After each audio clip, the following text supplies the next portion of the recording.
James Charles's Morphe palette broke makeup history alright in the way that he knows best, with a sister scandal. Hi everyone, Shirin here, welcome back to my channel. Today I want to talk about 3 ways that James Charles's Artistry Palette collab with Morphe broke makeup history. This is not a hate video or anything like that, don't get it twisted. We're about to get into the 3 reasons, so get excited. These are iconic.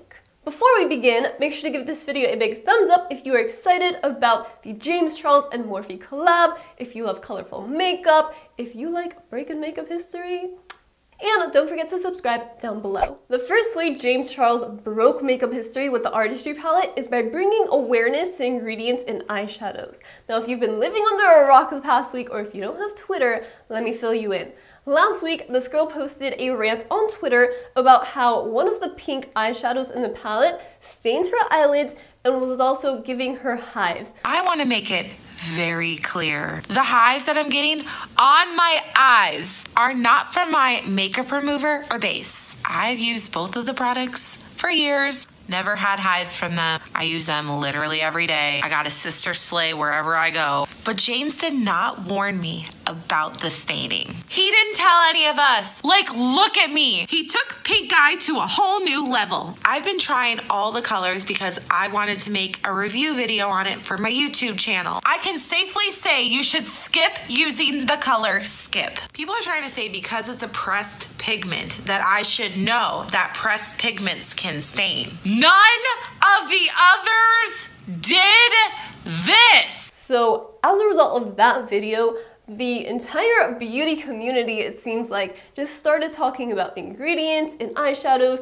pressed pigments versus eyeshadows. What's the difference? What does it mean when it comes to application and removal, techniques, all of that stuff. So as a result of that, I feel like everybody is just a lot more aware and informed of the difference between pressed powder and just eyeshadows. So the pressed powder pigment eyeshadows are not technically eye safe.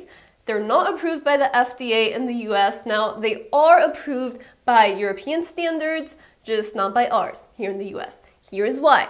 Because they stain the eyelids, the FDA considers that as dyeing your skin, and they don't deem that as eye safe. That doesn't mean that you can't technically use them around your eyes. You're free to do literally whatever you want, but as a brand, you need to inform your consumers about that. So Morphe did actually put a little logo on the back of the palette.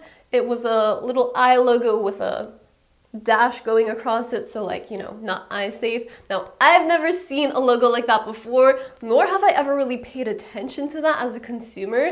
I never really flip around the back of my palettes and just look for shades that aren't eye safe. Because these palettes are formulated and packaged in this way that makes them all look like eyeshadows, personally, as a consumer, I just automatically assume that all of these colors are eyeshadows. You know what I mean? Does anybody else also do that? Comment down below and let me know. I feel like it's a very common thing. Now, technically, these palettes do say shadow palettes or something along those lines on them, but like honestly, when you're looking at it, you just think they're all eyeshadows, you know what I mean? So this made me really curious about the other colorful palettes that I have in my makeup collection. So I whipped out my NYX Ultimate Brights palette, and sure enough, on the back of it, it says that there are 13 eyeshadows and 3 pressed pigments.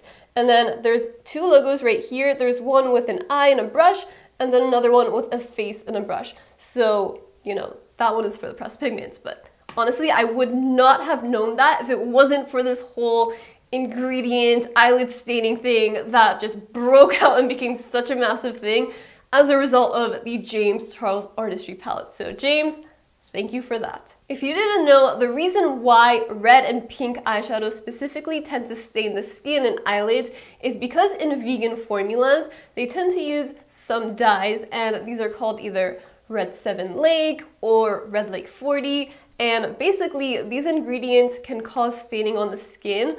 The reason why, to me, is unknown based on the research I've done so far. It could be because you have sensitive skin, you're just more prone to getting staining, maybe your lids are dry and it's just really clinging onto your skin. I don't know. But they tend to stain. The alternative that is not a vegan option for creating those reds and pinks is using crushed beetles, and this is not like a secret in the makeup industry. A lot of companies do this. Personally, like, it makes me cringe just even thinking about that, but it's a thing. Flakes means that it's not water soluble, which is why when people try to use just normal makeup removers, it doesn't come off the skin. So you have to use oil-based makeup removers to remove them. Pixi makes a really great one, and another really amazing one is by Clinique. So I'll have those linked down below if you're interested. Definitely check them out. It's gonna be a great game changer when it comes to using those pressed pigments. I mean, technically removal, not using. You know what I mean. Because of this whole Twitter situation, there was also a hashtag created on Twitter called #LooksThatStainedMyEyelids. A lot of people started posting a bunch of creative and beautiful looks of makeup looks that just stained their skin. So this is definitely a common issue in the makeup industry, in the makeup world, the beauty community, whatever you want to call it. A lot of us have experienced this, but just because a lot of us have experienced this and deem it as a common issue, it doesn't mean that the average consumer is aware of the situation. Heck, I wasn't even aware of it until James brought it up because I just viewed them as the same thing, you know? So it definitely needs to be talked about more from the brand's perspective, just doing education and making sure that people are more aware of this, because honestly, let me tell you, a lot of people do not read instructions. I know it's on the consumer. It would make it a lot easier if brands just focus more on education. Trust me, I would appreciate it. A lot of you guys would appreciate it, I'm sure. So if any brands are out there watching this,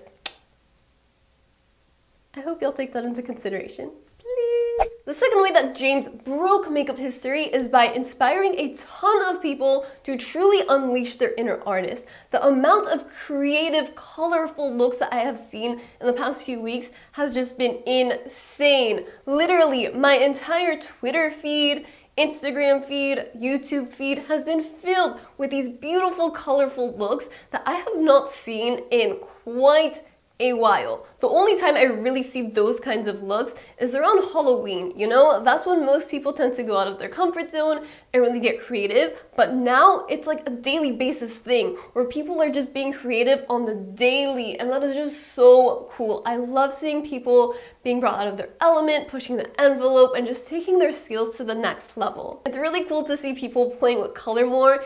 It's typically not an accepted thing, so it's really rare to see more people embracing color, but I love that we are just pushing past that and going more towards embracing and accepting color. The third way that James broke makeup history is by gifting smaller influencers PR.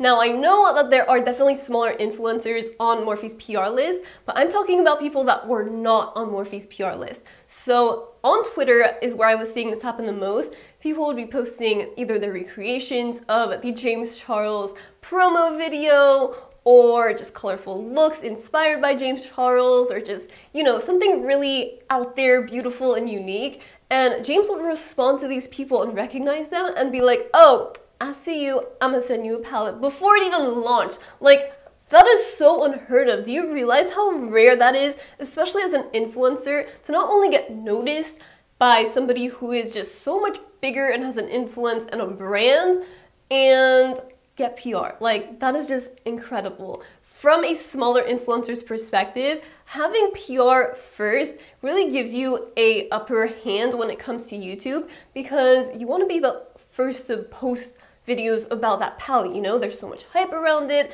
and typically our videos get lost in the massive sea of all these larger influencers. So to be among the first to play with this palette, review it, post about it is just such a blessing. Now, obviously, like, I wasn't one of those people, but I'm speaking on behalf of them because I'm pretty sure they would agree with me. It is just such a cool thing. And like, James honestly did not even have to do that. So many brands don't. It shows a lot about James' personality and just kindness, honestly, to go out of his way to help and support these smaller influencers and just bring them up with him. So those are the 3 ways that James Charles broke makeup history with his Artistry Palette collab with Morphe. Comment down below and let me know what ways you think that James Charles broke makeup history with his Artistry Palette. If you like this video, make sure to give it a big thumbs up and don't forget to subscribe down below. Thank you so much for watching, and I'll see you all next time. Bye!